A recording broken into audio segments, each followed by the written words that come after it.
क्या आप जानते हैं कि हर कोई श्रीमद् भगवद गीता को सुन नहीं पाता और जो इसे सुन लेता है वह साधारण इंसान नहीं रहता।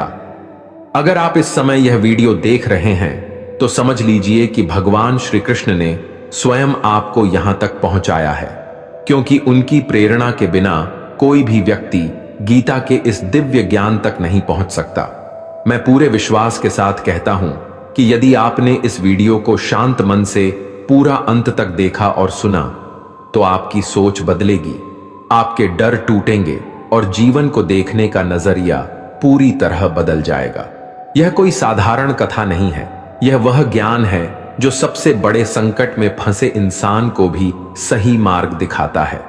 मेरा स्वयं का अनुभव कहता है कि यदि आप इस गीता सार को रोज सुबह और रात को सोने से पहले सुनते हैं तो नकारात्मकता अपने आप दूर होने लगती है और मन में शांति भरने लगती है। याद रखिए, जिस प्रकार खुशियां बांटने से बढ़ती हैं, उसी प्रकार गीता का ज्ञान जितना अधिक लोगों तक पहुंचाया जाता है, उतनी ही अधिक भगवान श्री कृष्ण की कृपा और इस दिव्य ज्ञान की ज्योति आपके जीवन में प्रकाश फैलाती है। आज हम आपके लिए भागवत गीता की एक ऐसी अद्भुत कहानी लेकर आए हैं जिसे सुनने मात्र से आपको वह ज्ञान प्राप्त होगा जो शायद आपको कहीं और नहीं मिला होगा। इस कथा के माध्यम से आप जानेंगे कि भगवान के नाम से मृत्यु तक डर जाती है और जिसकी मृत्यु जहां लिखी होती है उसे वहीं प्राप्त होती है, कोई भी शक्ति उसे रोक नहीं सकती। इसीलिए दोस्तों, अपने मन में श्रद्धा और विश्वास के साथ जय श्री राधे कृष्णा बोलिए और इस दिव्य कथा को पूरे मन से सुनना प्रारंभ कीजिए। यह कहानी महाभारत और भागवत गीता की है। एक बार एक कौवे की गरुड़ से दोस्ती हो गई। दोनों काफी समय एक दूसरे के साथ गुजारते थे। उनमें मित्रता इतनी गहरी हो गई थी कि आपस में कभी कोई बात नहीं छिपाते थे। एक दिन दोनों एक नदी के किनारे पेड़ पर बैठे बात कर रहे थे कि तभी एक यमदूत उधर से गुजरा। वह कौवे को देखकर मुस्कुराया। गरुड़ और कौवे ने उस यमदूत को अनदेखा किया और अपनी बातों में लग गए। लेकिन अगले दिन फिर वही हुआ। दोनों बातें कर रहे थे, तभी वही यमदूत फिर उधर से गुजरा। वह फिर कौवे को देखकर मुस्कुराया। इस बार कौवे को कुछ शंका हुई। उसने गरुड़ से कहा कि यमदूत मुझे देखकर कल भी मुस्कुराया था और आज भी वैसे ही मुस्कुराया। कुछ गड़बड़ है, हो सकता है मेरी मृत्यु आने वाली है। गरुड़ ने उसे समझाया कि ऐसा कुछ नहीं है, यह एक संयोग भी हो सकता है, तुम चिंता मत करो। 2-3 दिन और ऐसे ही निकले। रोज यमदूत कौवे को देखकर मुस्कुराता। अब तो कौवे को यकीन हो गया कि निश्चित ही मेरी मौत नजदीक है। उसने गरुड़ से कहा, मित्र, मैं मरना नहीं चाहता, लेकिन ये यमदूत जरूर 1-2 दिन में मेरे प्राण निकाल कर ले जाएगा। ये रोज ही मुझे देखकर मुस्कुराता है। गरुड़ को भी लगा कि हो सकता है कौवे का शक सही हो। उसने कौवे को धैर्य बंधाया। गरुड़ ने कौवे से कहा, तुम चिंता मत करो मित्र, मैं तुम्हें यहां से इतनी दूर ले जाऊंगा कि यह यमदूत तुम्हें दिखाई ही न दे। गरुड़ ने कौवे को अपनी पीठ पर बैठाया और उस जंगल से हजारों किलोमीटर दूर कैलाश पर्वत पर ले गया। दोनों को अब यह डर नहीं रहा कि यहां कोई उन्हें परेशान कर सकता है। लेकिन वे जैसे ही कैलाश पर्वत पर पहुंचकर एक गुफा तक पहुंचे, वहां यमदूत पहले से ही मौजूद था। उसने कौवे को देखते ही उस पर पाश फेंक कर उसके प्राण निकाल लिए। गरुड़ देखता रह गया। उसने यमदूत से पूछा, तुमने इसे मारा क्यों? यमदूत ने कहा कि इसकी मौत इसी समय लिखी थी, इसलिए इसके प्राण निकाल लिए। गरुड़ ने फिर पूछा, तो फिर तुम इसे देखकर उस जंगल में मुस्कुराते क्यों थे? इसे मारना ही था तो वहीं मार देते। यमदूत ने जवाब दिया, इसकी मौत कैलाश पर्वत पर ही लिखी थी, लेकिन 4-5 दिन पहले इसे उस जंगल में देखकर मुझे आश्चर्य हो रहा था कि ये इतने कम समय में वहां पहुंचेगा कैसे, क्योंकि इसके पंख भी छोटे हैं और यह लंबी उड़ान भी नहीं भर सकता, तो हजारों योजन दूर कैलाश तक यह पहुंचेगा कैसे? यही सोचकर मैं रोज मुस्कुराकर गुजर जाया करता था। लेकिन भाग्य देखो, तुम इसके परम मित्र ही इसे यहां तक इतने कम समय में ले आए। तो दोस्तों, जीवन और मृत्यु भाग्य की ही तो बात है। इससे कहीं भी छिपा या बचा नहीं जा सकता। जब तक जिंदगी है तब तक कोई आपको मार नहीं सकता, लेकिन अगर मृत्यु निकट हो तो कोई कोशिश आपको बचा नहीं सकती। तो दोस्तों, मौत से डरना या घबराना नहीं चाहिए, बस सुबह शाम भगवान का ध्यान करना चाहिए। भगवान ही हर जगह हमारी मदद करते हैं, क्योंकि भगवान का स्मरण करने से मौत भी टल जाती है। इससे जुड़ी एक बहुत ही रोचक और प्यारी कहानी हमें गीता में मिलती है। कन्नौज में एक दासी पति ब्राह्मण रहता था। उसका नाम अजामिल था। यह अजामिल बड़ा शास्त्र था। शील, सदाचार और सद्गुणों का तो खजाना ही था। ब्रह्मचारी, विनयी, जितेंद्रिय, सत्यनिष्ठ, मंत्रवेत्ता और पवित्र भी था। इसने गुरु, संत, महात्माओं सबकी सेवा की थी। एक बार अपने पिता के आदेशानुसार वन में गया और वहां से फल, फूल, समिधा तथा कुश लेकर घर के लिए लौटा। लौटते समय उसने देखा कि एक व्यक्ति मदिरा पीकर किसी वेश्या के साथ विहार कर रहा है। वेश्या भी शराब पीकर मतवाली हो रही है। अजामिल ने कुछ भी नहीं किया और उन्हें देखने के कारण काम के वश में हो गया। अजामिल ने अपने मन को रोकने की बहुत कोशिश की, लेकिन नाकाम रहा। अब ये मन ही मन उसी वेश्या का चिंतन करने लगा और अपने धर्म से विमुख हो गया। अजामिल सुंदर सुंदर वस्त्र, आभूषण आदि वस्तुएं जिनसे वह प्रसन्न होती ले आता। यहां तक कि उसने अपने पिता की सारी संपत्ति देकर भी उसी कुलटा को रिझाया। यह ब्राह्मण उसी प्रकार की चेष्टा करता जिससे वह वेश्या प्रसन्न हो। इस वेश्या के चक्कर में इसने अपने कुलीन नवयुवती और विवाहिता पत्नी तक का परित्याग कर दिया और उस वेश्या के साथ रहने लगा। इसने बहुत दिनों तक वेश्या के मल समान अपवित्र अन्न से अपना जीवन व्यतीत किया और अपना सारा जीवन ही पापमय कर लिया। वह कुबुद्धि से, न्याय से, अन्याय से, जैसे भी जहां कहीं भी धन मिलता वहीं से उठा लाता। उस वेश्या के बड़े कुटुंब का पालन करने में ही व्यस्त रहता।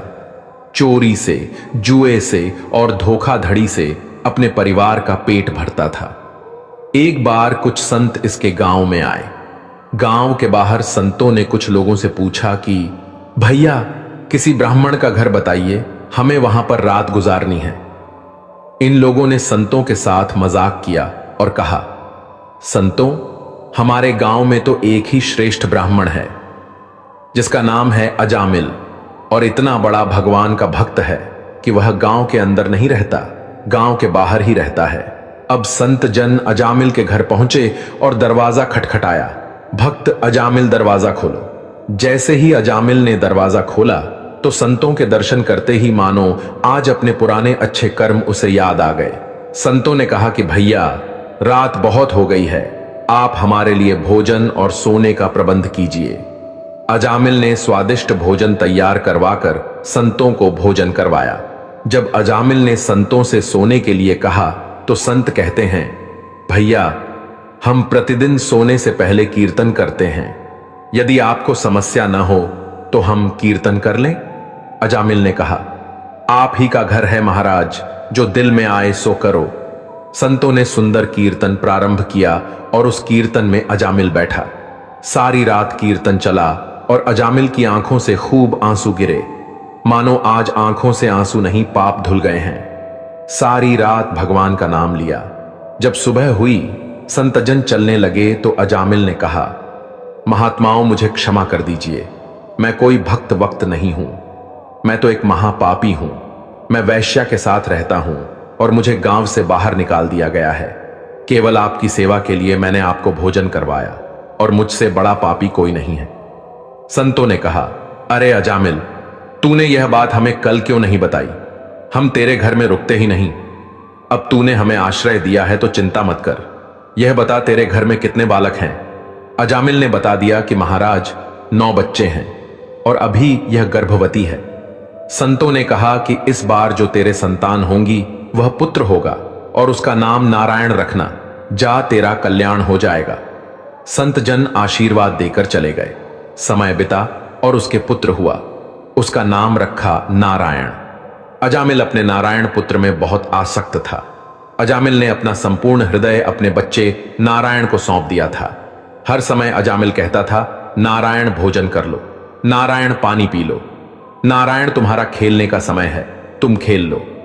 हर समय नारायण नारायण करता रहता था। इस तरह 88 वर्ष बीत गए। अजामिल अब बूढ़ा हो गया था। उसे इस बात का पता ही नहीं चला कि मृत्यु मेरे सिर पर आ पहुंची है। अब वह अपने पुत्र बालक नारायण के संबंध में ही सोचने विचारने लगा। इतने में ही अजामिल ने देखा कि उसे ले जाने के लिए अत्यंत भयानक 3 यमदूत आए हैं। उनके हाथों में फांसी है, मुंह टेढ़े मेढ़े हैं और शरीर के रोए खड़े हुए हैं। उस समय बालक नारायण वहां से कुछ ही दूरी पर खेल रहा था। यमदूतों को देखकर अजामिल डर गया और अपने पुत्र को कहता है, नारायण नारायण मेरी रक्षा करो, नारायण मुझे बचाओ। तभी भगवान के पार्षदों ने देखा कि यह मरते समय हमारे स्वामी भगवान नारायण का नाम ले रहा है, उनके नाम का कीर्तन कर रहा है, और वे बड़े वेग से झटपट वहां आ पहुंचे। उस समय यमराज के दूत दासीपति अजामिल के शरीर में से उसके सूक्ष्म शरीर को खींच रहे थे। विष्णु दूतों ने बलपूर्वक रोक दिया। उनके रोकने पर यमराज के दूतों ने उनसे कहा, अरे धर्मराज की आज्ञा का पालन नहीं करने वाले तुम लोग हो कौन? तुम किसके दूत हो? कहां से आए हो? और इसे ले जाने से हमें क्यों रोक रहे हो? जब यमदूतों ने इस प्रकार कहा, तब भगवान नारायण के आज्ञाकारी पार्षदों ने हंसकर कहा, यमदूतों, यदि तुम लोग सचमुच धर्मराज के आज्ञाकारी हो तो हमें धर्म का लक्षण और धर्म का तत्व सुनाओ। दंड का पात्र कौन है? वेदों ने जिन कर्मों का विधान यमदूतों ने कहा किया है वे धर्म हैं, और जिनका निषेध किया है वे अधर्म हैं। वेद स्वयं भगवान के स्वरूप हैं। वे उनके स्वाभाविक श्वास प्रश्वास एवं स्वयं प्रकाश ज्ञान है, ऐसा हमने सुना है। पाप कर्म करने वाले सभी मनुष्य अपने अपने कर्मों के अनुसार दंडनीय होते हैं यमदूतों। तब भगवान के पार्षदों ने कहा, आश्चर्य और खेद की बात है कि धर्मज्ञों की सभा में अधर्म प्रवेश कर रहे हैं, क्योंकि वहां निरपराध और दंडनीय व्यक्तियों को व्यर्थ ही दंड दिया जाता है। यमदूतों, इसने कोटि कोटि जन्मों की पाप पूरा पूरा प्रायश्चित कर लिया है, क्योंकि इसने विवश होकर ही सही भगवान के परम कल्याणमय मोक्षप्रद नाम का उच्चारण तो किया है। जिस समय इसने नारायण इन 4 अक्षरों का उच्चारण किया, उसी समय केवल उतने से ही इस पापी के समस्त पापों का प्रायश्चित हो गया। चोर, शराबी, मित्रद्रोही, ब्रह्माघाती, गुरु पत्नी गामी ऐसे लोगों का संसार की स्त्री, राजा, पिता और गाय को मारने वाला, चाहे जैसा और चाहे जितना बड़ा पापी हो, सभी के लिए यही इतना ही सबसे बड़ा प्रायश्चित है कि भगवान के नामों का उच्चारण किया जाए, क्योंकि भगवान नाम के उच्चारण से मनुष्य की बुद्धि भगवान के गुण, लीला और स्वरूप में रम जाती है और स्वयं भगवान की उसके प्रति आत्मीय बुद्धि हो जाती है। सारे तुम लोग अजामिल को मत ले जाओ, इसने पापों का प्रायश्चित कर लिया है, क्योंकि इसने मरते समय भगवान के नाम का उच्चारण किया है। इस प्रकार भगवान के पार्षदों ने भागवत धर्म का पूरा पूरा निर्णय सुना दिया और अजामिल को यमदूतों के पाश से छुड़ाकर मृत्यु के मुख से बचा लिया। भगवान की महिमा सुनने से अजामिल के हृदय में शीघ्र ही भक्ति का उदय हो गया। अब उसे अपने पापों को याद करके बड़ा पश्चाताप होने लगा। अजामिल मन ही मन सोचने लगा, अरे मैं कैसा इंद्रियों का दास हूं। मैंने एक वेश्या के गर्भ से पुत्र उत्पन्न करके अपना ब्राह्मणत्व नष्ट कर दिया। यह बड़े दुख की बात है। धिक्कार है मुझे। मैं संतों के द्वारा निंदित हूं, पापात्मा हूं। मैंने अपने कुल में कलंक का टीका लगा दिया। मेरे मां बाप और तपस्वी थे, मैंने उनका भी परित्याग कर दिया। और मैं कितना कृतघ्न हूं। मैं अब अवश्य ही अत्यंत भयावह नरक में गिरूंगा, जिसमें गिरकर धर्मघाती पापात्मा कामी पुरुष अनेकों प्रकार की यम यातना भोगते हैं। कहां तो मैं महाकपटी पापी, निर्लज्ज और ब्रह्मतेज को नष्ट करने वाला, तथा कहां भगवान का वह परम मंगलमय नारायण नाम। सचमुच मैं तो कृतार्थ हो गया। अब मैं अपने मन, इंद्रिय और प्राणों को वश में करके ऐसा प्रयत्न करूंगा कि फिर अपने को घोर अंधकार में नरक में न डालूं। मैंने यमदूतों के डर से अपने पुत्र नारायण को पुकारा और भगवान के पार्षद प्रकट हो गए। यदि मैं वास्तव में नारायण को पुकारता तो क्या आज श्री नारायण मेरे सामने प्रकट नहीं हो जाते। अब अजामिल के चित्त में संसार के प्रति तीव्र वैराग्य हो गया। वह सबसे संबंध और मोह को छोड़कर हरिद्वार चले गए। उस देवस्थान में जाकर वे भगवान के मंदिर में आसन से बैठ गए और उन्होंने योग मार्ग का आश्रय लेकर अपनी सारी इंद्रियों को विषयों से हटाकर मन में लीन कर लिया और मन को बुद्धि में मिला दिया। इसके बाद आत्मचिंतन के द्वारा उन्होंने बुद्धि को विषयों से पृथक कर लिया तथा भगवान के धाम अनुभव स्वरूप पर ब्रह्म हमें जोड़ दिया। इस प्रकार जब अजामिल की बुद्धि त्रिगुणमयी प्रकृति से ऊपर उठकर भगवान के स्वरूप में स्थित हो गई, तब उन्होंने देखा कि उनके सामने वे ही चारों पार्षद जिन्हें उन्होंने पहले देखा था वो खड़े हैं। अजामिल ने उनका दर्शन पाने के बाद उन्होंने उस तीर्थ स्थान में गंगा के तट पर अपना शरीर त्याग दिया और तत्काल भगवान के पार्षदों का स्वरूप प्राप्त कर सिर झुकाकर उन्हें नमस्कार किया। अजामिल भगवान के पार्षदों के साथ स्वर्णमय विमान पर आरूढ़ होकर आकाश मार्ग से भगवान लक्ष्मीपति के निवास स्थान वैकुंठ को चले गए। सुखदेव जी महाराज कहते हैं, परीक्षित, यह इतिहास अत्यंत गोपनीय और समस्त पापों का नाश करने वाला है।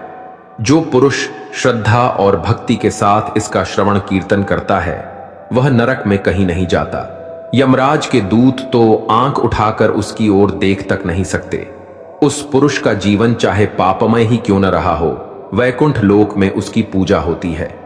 परीक्षित देखो, अजामिल जैसे पापी ने मृत्यु के समय पुत्र के बहाने भगवान नाम का उच्चारण किया, उसे भी वैकुंठ की प्राप्ति हो गई। फिर जो लोग श्रद्धा के साथ भगवान के नाम का उच्चारण करते हैं उनकी तो बात ही क्या है। जब भगवान के पार्षदों ने यमदूतों से अजामिल को छुड़ाया तो यमदूत यमराज के पास पहुंचे और कहते हैं, हे प्रभो, संसार के जीव 3 प्रकार के कर्म करते हैं, पाप, पुण्य अथवा दोनों से मिश्रित। इन जीवों को उन कर्मों का फल देने वाले शासक संसार में कितने हैं। हम तो ऐसा समझते हैं कि अकेले आप ही समस्त प्राणियों और उनके स्वामियों के भी अधीश्वर हैं। आप ही मनुष्यों के पाप और पुण्य के निर्णायक, दंडदाता और शासक हैं। यमराज ने कहा, दूतों, मेरे अतिरिक्त एक और ही जगत के स्वामी हैं। उन्हीं में यह संपूर्ण जगत सूत में वस्त्र के समान ओत प्रोत है। उन्हीं के चराचर अंश ब्रह्मा, विष्णु और शंकर इस जगत की उत्पत्ति, स्थिति तथा प्रलय करते हैं। उन्हीं ने इस सारे जगत को नथे हुए बैल के समान अपने अधीन कर रखा है। मेरे प्यारे दूतों, जैसे किसान अपने बैलों को पहले छोटी छोटी रस्सियों में बांधकर फिर उन रस्सियों को एक बड़ी आड़ी रस्सी में बांध देते हैं, वैसे ही जगदीश्वर भगवान ने भी ब्रह्मांड आदि वर्ण और ब्रह्मचर्य आदि आश्रम रूप छोटी छोटी नाम की रस्सियों में बांधकर फिर सब नामों को वेदवाणी रूप बड़ी रस्सी में बांध रखा है।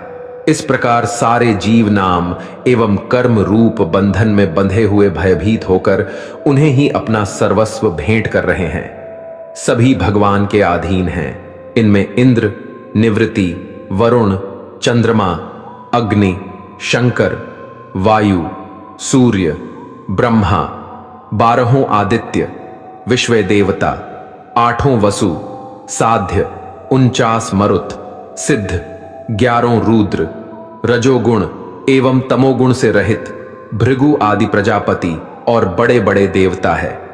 भगवान के नाम उच्चारण की महिमा तो देखो। अजामिल जैसा पापी भी एक बार नाम उच्चारण करने मात्र से मृत्युपाश से छुटकारा पा गया। भगवान लीला और नामों का भली भांति कीर्तन मनुष्यों के पापों का सर्वथा विनाश कर देता है। यह कोई उसका बहुत बड़ा फल नहीं है, क्योंकि अत्यंत पापी अजामिल ने मरने के समय चंचल चित्त से अपने पुत्र का नाम नारायण उच्चारण किया। उस नाम आभास मात्र से ही उसके सारे पाप तो क्षीण हो ही गए, मुक्ति की प्राप्ति भी हो गई। बड़े बड़े विद्वानों की बुद्धि कभी भगवान की माया से मोहित हो जाती है। वे कर्मों के मीठे मीठे फलों का वर्णन करने वाली अर्थवाद रूपिणी वेदवाणी में ही मोहित हो जाते हैं और यज्ञ या गाधी बड़े बड़े कर्मों में ही संलग्न रहते हैं तथा इस सुकुमार सुगम भगवन नाम की महिमा को नहीं जानते। यह कितने खेद की बात है। प्रिय दूतों, बुद्धिमान पुरुष ऐसा विचार कर भगवान अनंत में ही संपूर्ण अंतकरण से अपना भक्तिभाव स्थापित करते हैं। वे मेरे दंड के पात्र नहीं हैं। पहली बात तो यह है कि वे पाप करते ही नहीं, लेकिन यदि कदाचित संयोगवश कोई पाप बन भी जाए तो उसे भगवान का गुणगान तत्काल नष्ट कर देता है। जिनकी जीभ भगवान के गुणों और नामों का उच्चारण नहीं करती, जिनका चित्त उनके चरण बिंदु का चिंतन नहीं करता और जिनका सिर एक बार भी भगवान श्री कृष्ण के चरणों में नहीं झुकता, उन भगवत सेवा विमुख पापियों को ही मेरे पास लाया करो। जब यमदूतों ने अपने स्वामी धर्मराज के मुख से इस प्रकार भगवान की महिमा सुनी और उसका स्मरण किया, तब उनके आश्चर्य की सीमा न रही। तभी से वे धर्मराज की बात पर विश्वास करके अपने नाश की आशंका से भगवान के आश्रित भक्तों को देखने में भी डरते हैं। श्री कृष्ण भगवान ने गीता में कहा है, हमें कर्मों का फल तो भोगना ही पड़ेगा, चाहे कोई कितनी ही होशियारी कर ले, पर कर्मों का डंडा सबको लगेगा। गीता में भगवान श्री कृष्ण कहते हैं कि चाहे आपने कोई भी कर्म किया हो, उसका फल आपको जरूर भोगना पड़ेगा। अगर आपने अच्छा कर्म किया है या जाने अनजाने में हो गया हो, तो किसी मुश्किल वक्त में आपको वह आपके अच्छे कर्म उस मुश्किल वक्त से बचा लेंगे। और अगर आपने गलत कर्म किया है, पाप किया है, किसी के साथ धोखा किया है, तो उसकी सजा भी आपको जरूर मिलेगी। इंसान कितना ही छुपकर कर्म करें, लेकिन कहते हैं इस परमात्मा के ईश्वर के चारों तरफ कैमरे लगे हुए हैं। हमारे एक एक कर्म पर वह की पनिका और कैश्वपा बो है प्रकृति, वो परमात्मा अपनी दृष्टि बनाए रखते हैं। श्री कृष्ण ने बहुत ही सुंदर शब्दों में कहा है, कभी कभी आपके मन में यह प्रश्न नहीं उठता है कि इस संसार में ऐसा क्या है जिसे पाना असंभव है? उठता है। मेरे मन में भी यह प्रश्न उठता है। फिर मैं विचार करता हूं, क्या है संसार में ऐसा से पाना असंभव है? धन नहीं, यश नहीं, सम्मान नहीं, प्रेम नहीं, तो फिर क्या है ऐसा जिसे पाना असंभव है? तो इसका उत्तर है अपनी स्वयं की भूल, अपना स्वयं का दोष जो कभी किसी को नहीं मिलता, और यदि किसी को मिल भी जाए तो वह व्यक्ति अपनी भूल स्वीकार करना नहीं चाहता। किंतु जो व्यक्ति अपनी भूल स्वीकार करता है या अपना दोष स्वीकार करता है, संसार में कुछ भी पाने के लिए कोई उसके सामने कोई भी बाधा नहीं रहती। इसलिए आत्मविश्वास अवश्य रखें, प्रयास करते रहें कि आपसे कोई भूल ना हो, किंतु आत्ममंथन भी, और यदि आपसे कोई भूल भी हो जाए तो उसे स्वीकार करें, उसे सुधारने का प्रयास करें। आपका जीवन अधिक आनंदमय हो जाएगा। श्री कृष्ण ने कहा है कि हम व्यक्ति एक कठपुतली हैं जो कि आते हैं इस दुनिया में और चले जाते हैं। उसके ना तो आने का समय निश्चित रहता है और न ही जाने का समय निश्चित रहता है। एक सीमित सीमा के लिए आते हैं और इस दुनिया से चले जाते हैं। इस बात को श्री कृष्ण अपनी इन पंक्तियों में कहते हैं कि व्यक्ति मिट्टी से ही बना है और वह मिट्टी में मिल जाता है। उसका अस्तित्व सिर्फ इतना ही है। इसलिए व्यक्ति को लोभ लालच की भावना नहीं रखनी चाहिए, क्योंकि ना तो वह कुछ लेकर आता है और ना ही वह कुछ लेकर चला जाता है। वह जिंदगी भर काम करता अपने दूसरों के लिए, और मरने के बाद वह दूसरों के लिए ही सब कुछ छोड़ जाता है। इसलिए हमें लोभ लालच की भावना छोड़कर सदाचार की भावना अपना लेनी चाहिए, क्योंकि इसी में सारे जगत की भलाई है। श्री कृष्ण कहते हैं, इस दुनिया के लोगों की यही परेशानी है कि वह किसी न किसी बात को लेकर चिंतित रहते हैं और दूसरों की जिंदगी पर नजर डालते हैं और देखते हैं उनकी जिंदगी कितनी आसान है, कितनी अच्छी है, पर वह अपनी जिंदगी की बुराई करते रहते हैं चिंता करते रहते हैं। हर व्यक्ति को जीवन में किसी न किसी बात की चिंता परेशानी रहती है, पर उसे अपनी जिंदगी कभी अच्छी नहीं लगती। उसे दूसरों की जिंदगी अच्छी लगती है, उसी पर उसकी नजर रहती है। हमें चिंता छोड़कर ध्यान रखना चाहिए कि जीवन में जो कुछ भी होगा अपने निश्चित समय पर ही होगा। उस पर हमारा कोई हाथ नहीं है, यह हमारे हाथ में नहीं है। इसलिए चिंता छोड़कर हमें अपने कर्म पर ध्यान देना चाहिए, क्योंकि अगर काम अच्छा होगा तो सब अच्छा होगा। इसलिए चिंता छोड़कर धैर्य रखो, जो होना है वह होकर रहेगा। इसमें ना कुछ हम कर सकते हैं और ना ही हम कुछ कर पाएंगे, यह हमारे हाथ में नहीं है। इसलिए अपने कर्म पर केंद्रित रहें, उसी से जीवन का निर्माण और विनाश होगा। श्री कृष्ण कहते हैं, जीवन में कुछ पाना हो तो सोच और कर्म बड़े आवश्यक होते हैं, किंतु क्या केवल सोच से, क्या केवल कर्म करने से आपको सफलता प्राप्त होगी? नहीं। कुछ लोग सोचते रह जाते हैं और कर्म नहीं कर पाते, और इसी कारण से उन्हें सफलता प्राप्त नहीं होती। कुछ लोग बिना सोचे समझे कर्म करते रह जाते हैं, उन्हें भी सफलता प्राप्त नहीं होती। स्मरण रखिएगा, वृक्ष को काटना हो तो कुल्हाड़ी के लगातार प्रयास करने के साथ ही कुल्हाड़ी किस दिशा में मारी जानी चाहिए, इसका ध्यान रखना पड़ता है। सोच और कर्म, इनका ठीक से सम्मिश्रण करेंगे तो अवश्य ही सफलता मिलेगी। श्री कृष्ण ने क्या खूब कहा है, आत्मा अमर है। यह हमारा देह एक रेत के समान है, जो आखिरकार मिट्टी में मिल ही जाता है, पर हमारी आत्मा अमर है। ना इसका कोई अंत है, न कोई इसका मरण है। हमें कोई भी हमारे शरीर को मार सकता है, पर हमारे आत्मा को नहीं मार सकता। वह कभी मरता ही नहीं है, व्यक्ति को कभी मारा नहीं जा सकता है। इस बात को श्री कृष्ण अपनी भागवत गीता की बातों में बताते हैं कि व्यक्ति कभी मरता नहीं है, उसका शरीर मर जाता है, पर आत्मा हमेशा के लिए जिंदा रहता है। श्री कृष्ण कहते हैं, आप खुद ही अपने जीवन के निर्माता हैं। आप जैसा बीज बोएंगे वैसा ही फल काटेंगे। आप जितना परिश्रम करेंगे आप उतना ही अच्छे परिश्रम का परिणाम पाएंगे। आप जीवन में जो स्थान की चाह रखते हैं, उस स्थान पर सिर्फ आप एक ही तरीके से पहुंच सकते हैं। वह जरिया है आपकी मेहनत। आप जितनी ज्यादा मेहनत करके आप अपना अच्छा प्रस्तुत करेंगे, उतना ही अच्छा आप पाएंगे। आप खुद अपने जीवन के निर्माता हैं। आप अपने जीवन को बना सकते हैं, बिगाड़ भी सकते हैं, पर लाखों लोग अपने जीवन में कुछ ऐसी आदतों को अपना लेते हैं जिससे वह अपनी राह कभी खोज नहीं पाते। वह रास्ते से भटक जाते हैं। हर एक व्यक्ति बड़े बड़े स्थान अपने जीवन में चाहता है, पर वह उसके लिए काम नहीं करता है, और इसका परिणाम वह कुछ नहीं बन पाता। आपको अगर अपने जीवन में कुछ करना है तो आपको अपने जीवन का निर्माता बनना खुद पड़ेगा, उसे निर्माण करना पड़ेगा। जब तक आप नहीं सीखते तब तक आप जीवन में कुछ नहीं कर सकते। इसलिए श्री कृष्ण कहते हैं कि आप अपने जीवन के स्वयं ही निर्माता हैं, इसलिए आप अपना ज्यादा समय अपने काम को करने में ही निकालें। श्री कृष्ण कहते हैं, हम सबके जीवन में कभी न कभी पत्थरों का योग होता ही है। यह संसार हम पर कभी न कभी पत्थर बरसाता ही है, कभी हमें बुरा समझकर, कभी असफल मानकर, कभी बुद्धिहीन मानकर। कारण बहुत सारे हैं, किंतु इन पत्थरों से हमें चोट खानी है या नहीं, हमारे हाथ में है।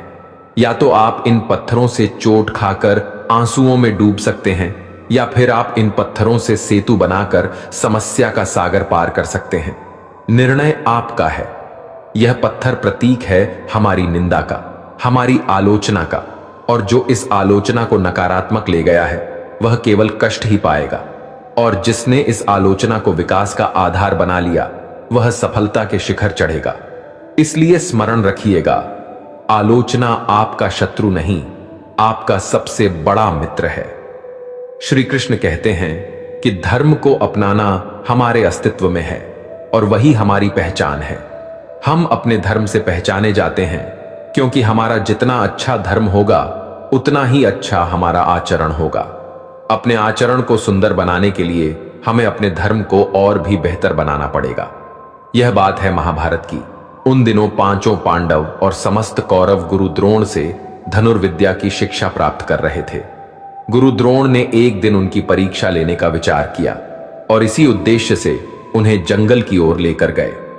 काफी दूर चलने के बाद वह जंगल में एक स्थान पर पहुंचकर ठहर गए। वहां एक ऊंचा और विशाल पेड़ था। गुरु द्रोण ने पांचों पांडव और कौरव से कहा कि आज उन सब की धनुर्विद्या की परीक्षा है, जो देखना चाहते हैं कि अब तक उन्होंने जो कुछ उन्हें सिखाया है उसमें वह कितने निपुण हुए हैं। पांडव और कौरव तैयार हो गए। गुरु द्रोण ने पेड़ पर एक नकली चिड़िया लटका दी और सभी राजकुमारों से बोले, तुम्हें पेड़ पर लटकी चिड़िया की आंख पर निशाना साधना है। सभी तैयार हैं? पांडव और कौरव राजकुमारों ने हामी भरी। गुरु द्रोण ने सबसे पहले युधिष्ठिर को निशाना साधने बुलाया। धनुष बाण हाथ में लिए युधिष्ठिर आगे आ गए। गुरु द्रोण ने पूछा, क्या तुम तैयार हो? युधिष्ठिर ने हां में सिर हिलाया। तब गुरु द्रोण ने पेड़ की ओर संकेत करके पूछा, बताओ तुम्हें उस पेड़ पर क्या दिखाई दे रहा है? गुरुदेव, मुझे एक बड़ा पेड़ दिखाई दे रहा है जिसकी कई शाखाएं फैली हुई हैं। शाखाओं पर हरे हरे पत्ते हैं। पेड़ पर चिड़ियाओं ने घोंसला बनाया हुआ है। आपने एक डाली पर एक नकली चिड़िया लटकाई है। युधिष्ठिर ने पूरा वर्णन कर दिया। गुरु द्रोण ने कहा, युधिष्ठिर तुम अभी परीक्षा के लिए तैयार नहीं हो, पीछे जाकर खड़े हो जाओ। युधिष्ठिर चला गया।